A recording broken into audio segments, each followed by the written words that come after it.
Well, welcome back, everyone. We are talking about the Penn State developing story, and there is a little breaking piece of news. And Andrew, bring you in on that. What's coming across the wires now? Yeah, the university now says it's going to renovate the building where the molestation happened.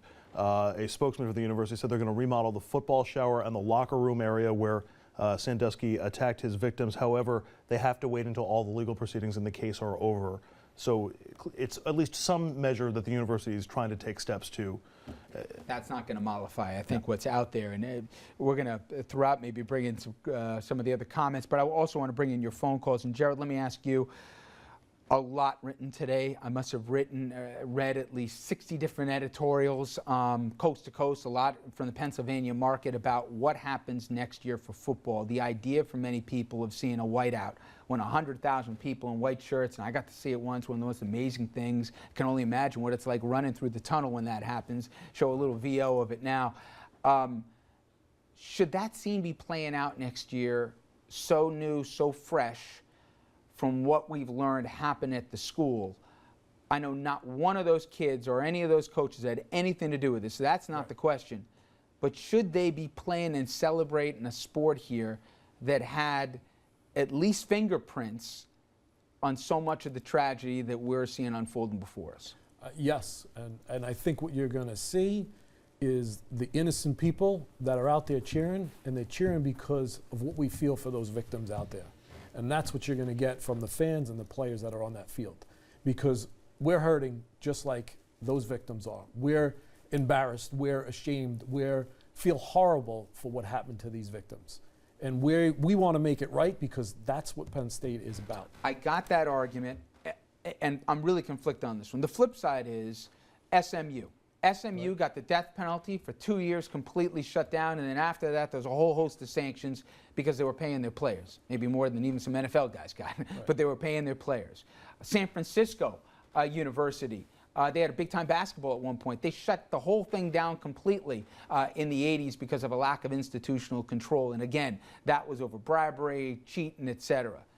Never did we see something where child rape was involved. So if the threshold is over payoffs and cheating and lack of control, how can you shut down programs for that, but you can't shut down Penn State for this?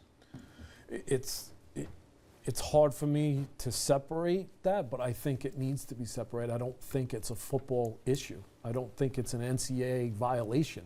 I don't think it's above that. Freeh talked in his report about 11 times about institutional control, Andrew, yesterday, and that the lack thereof, that's one of those things in an ethics clause that they could if they wanted to. But the cases that you just cited were the integrity of the athletics, unfortunately, which seems to be the bigger focus of the NCAA. It interfered with paying players to be there or the behavior of the players that influenced the outcome of the game.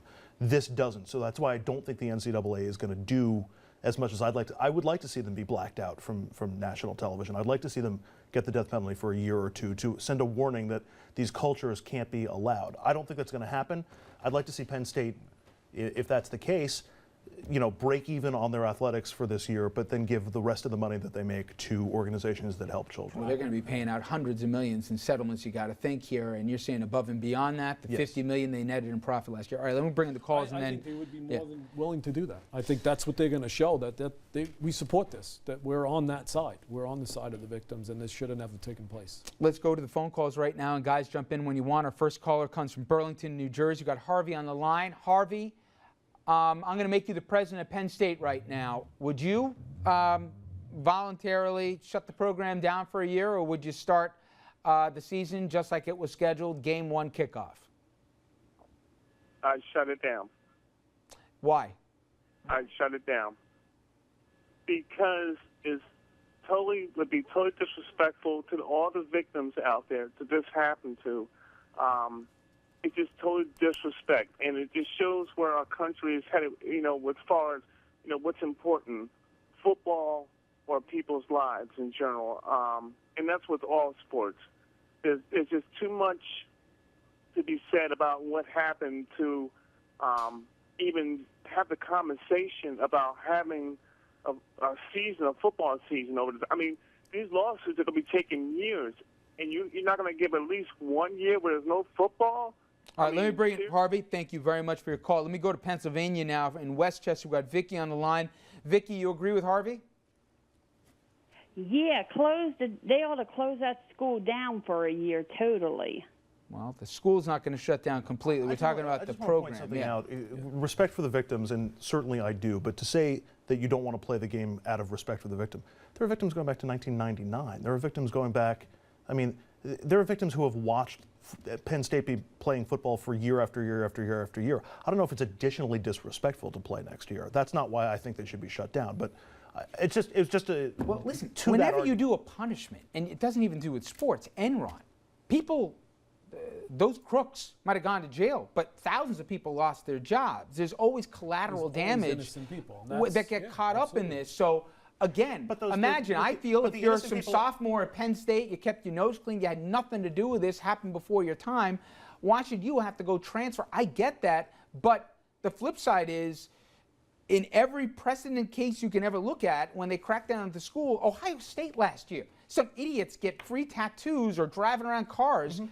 Guys got their careers handicapped as a consequence. Keep in mind these innocent victims, the people who work for the school or the people who benefit from the football team's business, also benefited from the cover-up for all those years because it kept the reputation of the school intact. So I have little or limited amount of sympathy for the innocent victims in all of this, the collateral damage, as it were, because they benefited from it for a decade. Sure, why Well, would the ones that known about it, though. No, but even the ones who knew didn't. about it, Even the ones who didn't, because when the reputation of the program stayed intact, that meant big business in Happy Valley. That meant big, that meant. Sure, but if I knew that something happened day one and I was aware of it, I mean, you'd think if more people knew about it, more people were going to speak about it, more people would have did something about it. It's the individuals that locked it up and kept it away from everybody else. Richard, let me just throw this to you.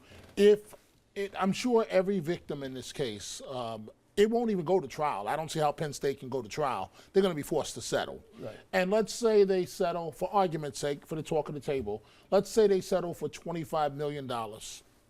Money does not correct what has happened to any of these children.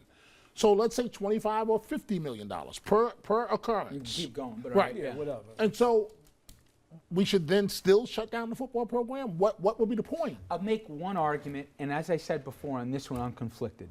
Gerald and I disagree about the statue and the library and the name. We agree that innocent people are going to get caught up. I think that's in every single case when there's collateral damage. But why, for a second, did those four guys, Spanier, Curley, Schultz, and Paterno, keep this thing quiet, knowingly having other children at risk for 14 years?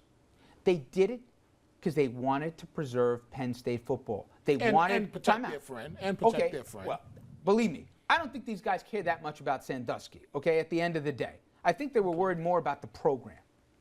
They wanted to keep playing football.